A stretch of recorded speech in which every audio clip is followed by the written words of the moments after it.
This is a Lucy video. It will teach you to recognize security risks in the workplace and how to react if a security situation arises. So, what is a risk? Risk is defined as the likelihood of undesirable outcome that results from an incident or an event.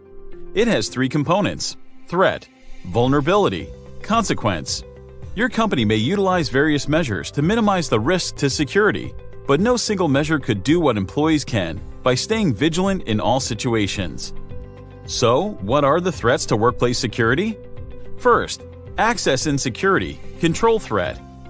They have to do with unauthorized access to sensitive areas or information. Typical access control procedure includes employee and visitor identification checks or searches, limited access to keys and identification cards, verification of all deliveries, keeping of current database of employees' vehicles, limited access for contractors, vendors, and temporary employees, training mailroom personnel about recognizing suspicious items. Many facilities incorporate access control via employee and visitor badges and IDs that restrict entry to only certain areas. What should you know about your ID badge? It must be perfectly visible at all times. It is for your use only, no matter the circumstances, or who's asking to borrow, share, or use your ID. A lost badge must be reported immediately. What about visitors and non-familiar individuals? Non-employees should be issued a visitor's badge and must be escorted at all times. In case an individual seems suspicious, don't let them out of your sight and notify security about their presence right away. If you approach an unfamiliar individual, maintain a safe distance. Do not accept a brief and unsatisfactory explanation.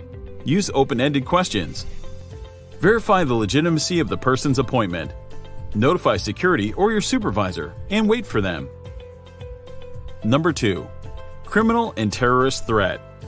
Any kind of organization from hotel, banks, and grocery stores to manufacturing plants and nonprofit organizations can be a criminal or terrorist activity venue. If you notice individuals that behave suspiciously, pay close attention for any sign of criminal or terrorist activity. Be aware how criminals or terrorists could use your facility for the wrong purposes. Immediately alert your security personnel. Report the situation if it looks or feels wrong. Behavior that should raise your suspicions include nervousness, evasive attitude or undue need for privacy, attempts to gain access to restricted area, individual taking notes, pictures, or videos of the facility.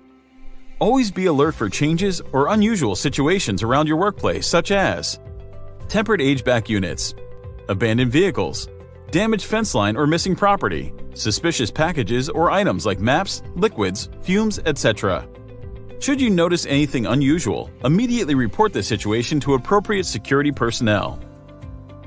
Other forms of criminal activity could include abandoned or suspicious vehicles that you should report, bomb threats that you should take seriously, suspicious packages or mail that you should not open, theft and diversion tactics used to gain information or items of high value. Number 3. Workplace violence. Violent behavior can be a threat to any organization. Always pay attention to employees, former employees, visitors, and other individuals for signs of violent behavior. Report any suspicious behavior to appropriate personnel. What is some signs of violent behavior? Depression and/or withdrawal, repeated violations of organizational policies, explosive outbursts of anger or rage without provocation, behavior that might indicate paranoia, domestic problems leaking into the workplace, severe financial problems, previous violent incidents. Number 4. Information and cyber threats. In today's technology-driven world, information is very important. We lock our work computer with passwords, we lock sensitive information in restricted areas, and/or places we store our information in devices with large storage capacities. Since our organization stores tons of personally identifiable information, or PII, they need to follow some rules. Apply that need-to-know principles before disclosing PII to other personnel. Challenge the need for the request of PII before sharing. Consider PII material for official use only. Limit the collection of PII for authorized purposes only. To safeguard sensitive information, store it in a place with access control. Never send sensitive information to unauthorized individuals. Never leak sensitive information of community workstation or printers. Avoid a loss or theft of computer devices and removable storage media. Destroy all sensitive information before disposal. Cybercriminals often use social engineering techniques to gain information.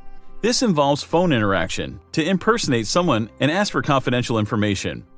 Face-to-face interaction to learn about the victim's interests, hobbies, and work. Email or social media interaction to gain the victim's trust and ask for personal information. Cyber threats can take many forms. Hacker attacks, malicious programs like viruses, worms, malware, etc. Information gathering, identity theft, theft of removable media. Protective measures that help against potential cybersecurity threats include firewalls and virus protective system, password procedures, information encryption software, computer access control system, computer security staff background check and training, computer system recovery and restoration plans, intrusion detection systems, backup systems. Thank you for watching, and remember, always be attentive and careful for threats on your working environment. You never know when your vigilant observation might be needed.